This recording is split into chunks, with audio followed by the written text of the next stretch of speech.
welcome to my beautiful new kitchen that's been 3 years, a long time coming. I'm Katie Kimball from Kitchen Stewardship, and I gotta tell you, when I decided to spend the big bucks and go with the really nice Thermador Range, I thought finally getting it installed would feel like this. Oh. I mean, it should be better than my old like $500 range from Sears in 6,000 ways, right? Because it was about that many dollars more expensive. Want to hear all my shocking disappointments? The very first thing we noticed is what we lovingly call the abyss. You can't get the stove any closer to the wall than this, and they don't sell a piece to close this up.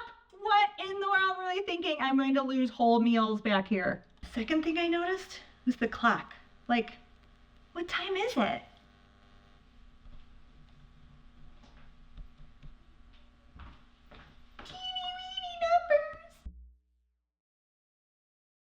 And like, if I'm washing dishes and I want to know what time it is, it's all like, ugh. First day we had this in the house, my daughter comes up to me and says, Mom, I gotta show you something. Now, on our old, very inexpensive range, we used to be able to put 2 cookie sheets in side by side, coming out. And this is called standard depth. There's something about maybe the convection fan. It can't quite close. So I've lost capability. Old stove, seriously, bottom of the line, waiting to be donated, but absolutely fixed with room to spare.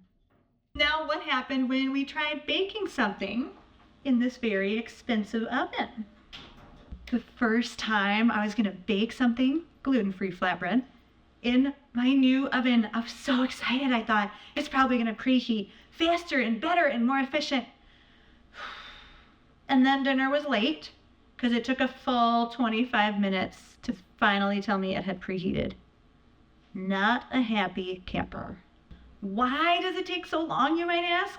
Okay, here's the thing. So apparently all ovens probably take that long to truly heat up for the walls and the racks and everything to be to the temperature, that you set it. If you're baking bread, if you're a very serious baker, this is important. But if you're just a mom trying to get dinner on the table, I didn't really care. I was shocked it took so long. Something I never saw coming. The noise.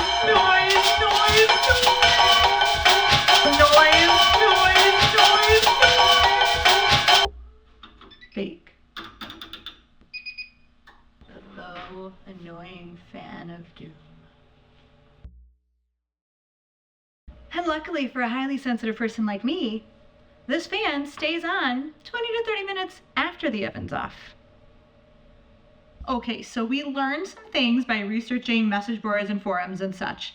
And a lot of people actually complain about the fan noise after the oven is off. Apparently the reason it's there is to protect all the circuit boards, because if the heat was just dissipating inside the oven, or if you open the oven door to let the heat out, which seems like a smart thing to me to do so I can avoid the fan, that also is going to hit the circuit boards more with the heat. Ugh. So really this comes back to, why do we have to have circuit boards and software and hardware in all of our appliances? Maybe the dumb old appliances that lasted 50 to 60 years were better than all of these. When you open the oven, every time it beeps to tell you you did it. Most of the time I yell back, I know, I just opened the door. So when you turn the oven off, maybe you're a busy mom. Maybe you just want to hurry. Oh my goodness, where is off?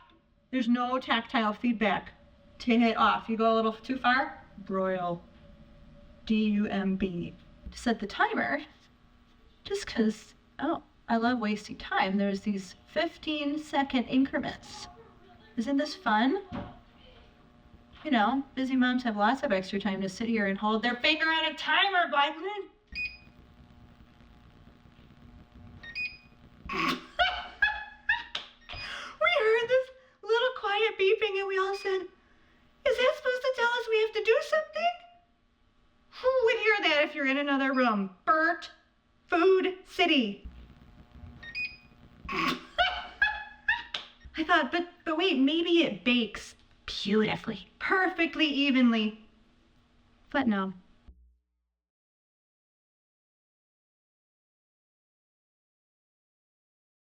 Ooh, how about using the Stovetop Range? I mean, 6 burners is gonna be awesome, right?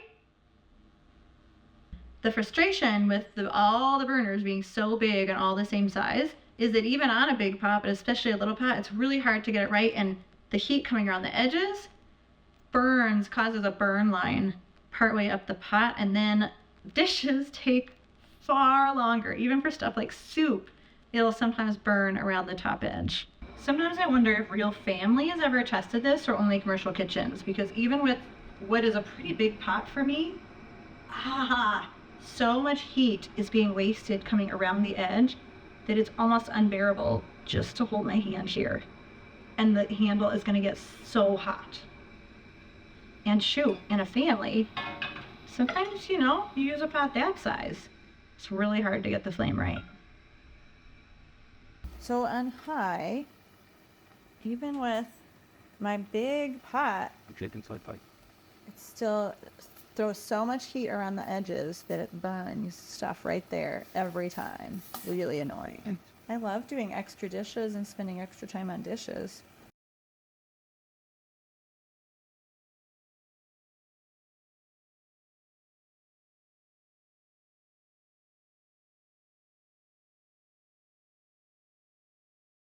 Also, a lot of people complain about that flame not really changing from medium to low, and Thermador assures us that actually the way that it cooks is changing. However, I have just had a terrible time figuring out, like, where is medium? Where is medium low? I tend to take too long to heat things, or I'm burning them too quickly. I don't know if I believe what Thermador says, that the flame that doesn't change visually is changing thermodynamically. So one fancy feature on the Thermador is this extra low feature, and there's actually, I believe, 5 different levels of extra low. This extra low is 10 seconds of the burner on and 50 seconds off.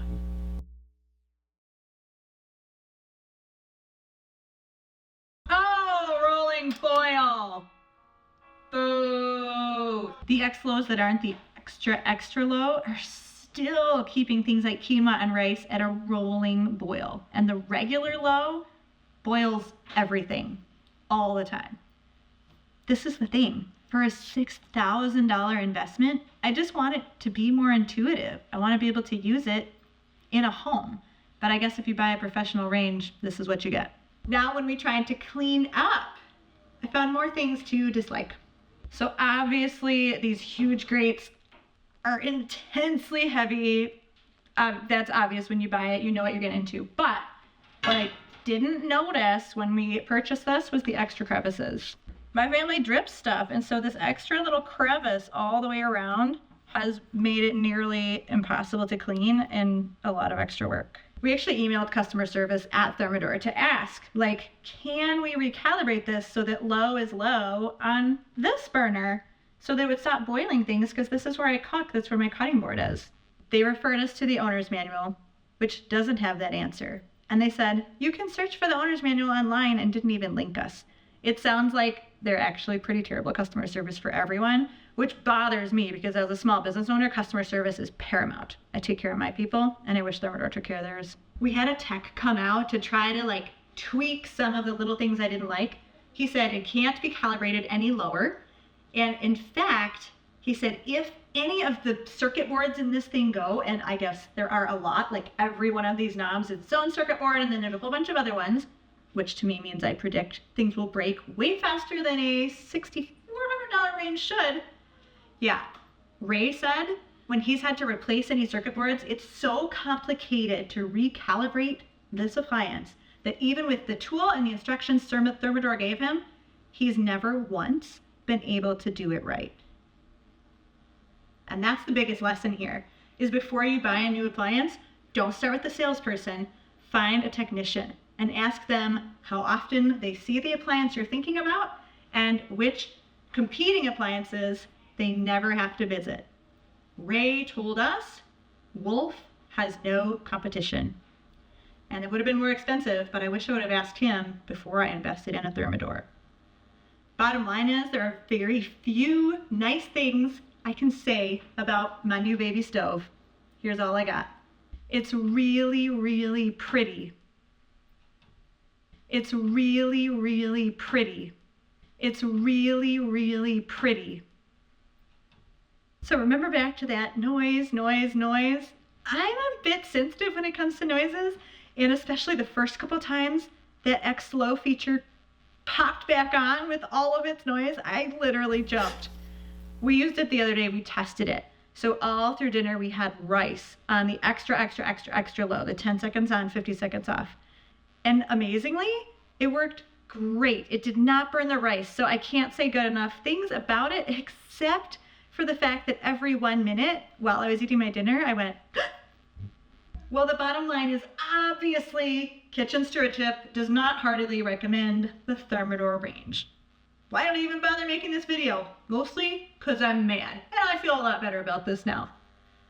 I will actually make another teaching video walking you through the questions you should ask that I didn't know I should have asked when you are looking to buy a new range, and hopefully you can love your experience far more than me. Learn from my mistakes, people. Katie Kimball from Kitchen Stewardship, learning to love what I got.